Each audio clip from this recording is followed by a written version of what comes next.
I get 3 newspapers at my doorstep each morning, and on the weekends, a few more. The latter, however, are the free sheeters of our neighborhood, a concept that we instituted some 2 decades ago.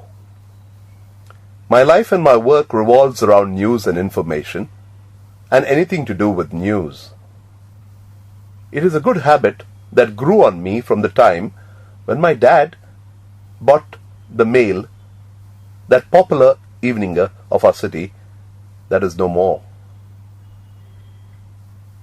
Reading the 3 dailies takes time and is worth it. But all of us who buy these dailies also have to contend with the handbills and the notices that are packed between the printed pages. What were mere rags printed on dirty paper in single color are now glossy, multifold brochures, and producing them in their thousands must cost a pile. On weekends, my dailies grow in weight by at least 1/4 kilo, merely because the handbills are not only many, but many of the same that are stuffed in between.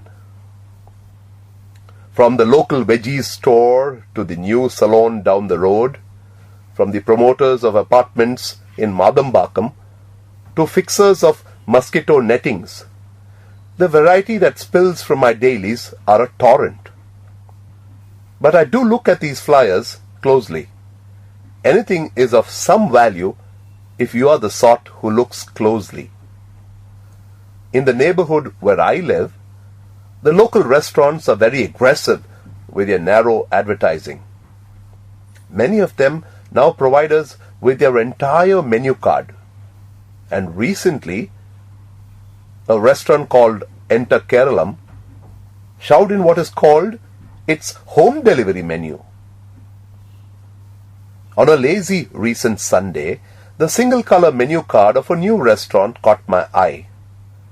More so since it claimed to promise the best seafood cooked the Kanyakumari way.